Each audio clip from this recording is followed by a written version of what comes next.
Penguin Random House Audio presents The Massacre of Mankind, a sequel to The War of the Worlds by H.G. Wells, by Stephen Baxter. Read for you by Nathalie Buscombe.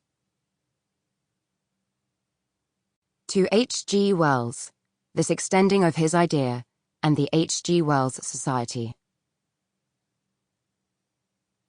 If astronomy teaches anything, it teaches that man is but a detail in the evolution of the universe, and that resemblant though diverse details are inevitably to be expected in the host of orbs around him. He learns that, though he will probably never find his double anywhere, he is destined to find any number of cousins scattered through space. Percival Lowell, Mars, 1985. It seemed to me that humanity was on the verge of a deep apprehension of its place in the cosmos. The intellectual world was alive with speculation and hope. Then, the Martians came again. Walter Jenkins, Narratives of the Martian Wars, 1913 and 1928. Book 1. The Return of the Martians. Chapter 1. A Call to Arms. To those of us who survived it, the first Martian war of the early 20th century was a cataclysm. And yet, to minds far greater than our own and older even than the Martians, minds who regard our world from the cold outer reaches of space, that conflict must have seemed a trivial affair indeed, and unworthy. The further a world is from the sun, the older it must be, and cooler. Thus the Earth is older than hot, fecund Venus, and Mars, austere and chill, is in turn older than our temperate globe. The outer worlds, Saturn, Uranus, and Neptune, are ancient indeed, and locked in the stasis of time and ice. But Jupiter, king of planets, more massive than the rest combined, older than Mars, as Mars is older than our world, and warmed by its own inner fire, must be, host to the gravest intellects of all. We know now that these Jovian minds have long watched us, watched humanity, the Martians, even innocent Venus. What can they have thought of our war? The fragile sparks crossing the night, the flares of fire on the green skin of our planet, the splash of ink-black smoke, the swarming and helpless populations. The Jovians looked on all this as a silent god might regard his flawed creations, perhaps, their reflections unimaginable, their disapproval profound. And yet, claims Walter Jenkins, that great chronicler of the First War, this cosmic scrutiny provides the context within which we, who once believed we were lords of creation, must live out our petty lives. Walter was right. This mighty context was to shape everything about the Second War, and indeed the most important moment of my own life. On the other hand, I myself, like most people, stay sane by generally not thinking about it. And speaking of grave scrutiny, as I commence this memoir of my own, I cannot help but acknowledge the long shadow cast by that tombstone of a volume, which everyone knows as the Narrative, the history of the First War penned by Walter, my esteemed brother-in-law, if he can still be termed such after I divorced Frank, his brother. A work that, as Walter's therapist Freud might say, has burned a particular perception of the First Martian War into the public subconscious with the intensity of a heat ray. Let me warn the reader from the off, that if it's the grandeur of the cosmos that you want, all told in the lofty prose of a man who was once paid to scribble such stuff, then it's another correspondent you should seek out. On the other hand, if it's an honest, factual account of my own experience you're after, a woman who survived the First Martian War and had her life pulled to pieces in the Second, then I humbly submit this, history as I saw it. Although I admit it is an irony that my experience of the second conflict should begin, long before a Martian again set foot on this earth, with a complicated series of telephone calls from Walter himself, emanating from a hospital in Vienna. I, who was patiently building a fresh life for myself in the new world, wanted nothing to do with it. But I have always had a sense of duty. I answered the summons. A dotty house to Jupiter. From the beginning, it was a tangled tale indeed.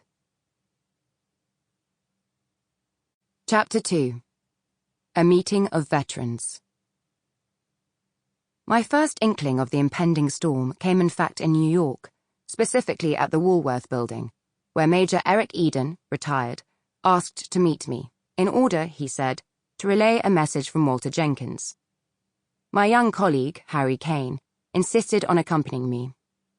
Harry was of that breed of brash American journalists who are always suspicious of all things European. He would have been even before the Schlieffen War, I think.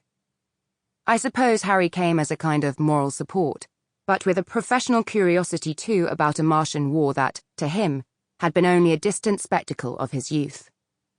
So, we made our way. It was a brisk mid-March day in the year 1920. Manhattan had suffered what everybody hoped would prove to be the last snowstorm of the year, although the main hazard on that particular morning turned out to be the slush piles alongside every sidewalk, ever ready to soak an unwary ankle. I remember that morning, the swarming, cheerfully ill-tempered traffic, the electric advertising hoardings that glowed in the greyness of the day, the sheer innocent vigour of a young nation, in those last hours and minutes before I was dragged back into the affairs of gloomy, wounded old England. At last Harry and I pushed through the doors into the Woolworth. The air in the lobby, heated and scented, hit me like a slap in the face. In those days, the Americans liked to be very warm indoors. I pulled open my coat and loosened my headscarf, and we walked across a floor of polished Greek marble that was speckled with melted snow and grit from the street. The lobby was busy.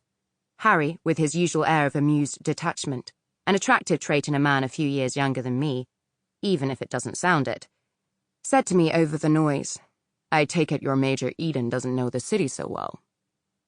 "You can say that without ever meeting him." "Sure I can.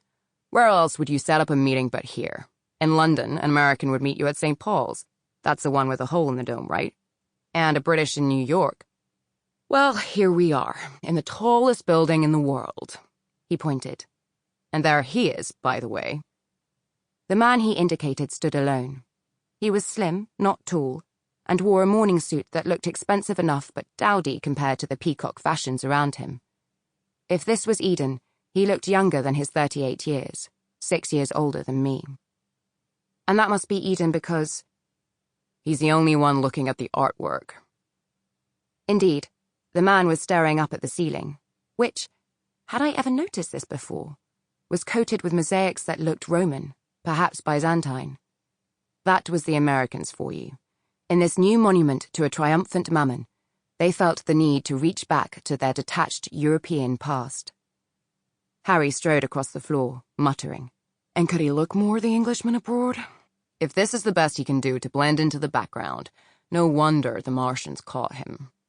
That made me snort with laughter as I followed. Hush, you're terrible. The man's a hero. Eric Eden was, after all, the only living human being who had actually been inside a functioning Martian cylinder.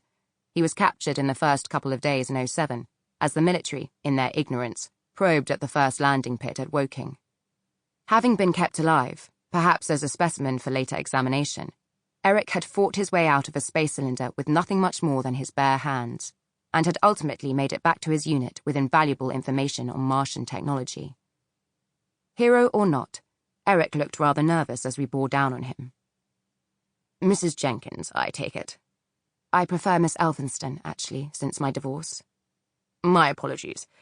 I imagine you recognize me from the posters in the bookshop windows." Harry grinned. "Something like that." "It has been a well-announced tour. Just Bert Cook and myself for now, but we should be joining up with old Schiaparelli in Boston, discoverer of the canals, you know, in his 80s but going strong." I introduced Harry quickly. "We both work for the Post." "I've not read your book, sir," Harry admitted. "It's kind of out of my sphere. I spend my time fighting Tammany Hall as opposed to men from Mars." Eric looked baffled, and I felt moved to interpret. "Tammany Hall's the big Democrat political machine in the city. Americans do everything on a heroic scale, including corruption. And they were not men in that cylinder, Harry. However," Harry went on, unabashed, "I've been known to dabble in the book trade myself. Sensational pop. Sample complete. Ready to continue?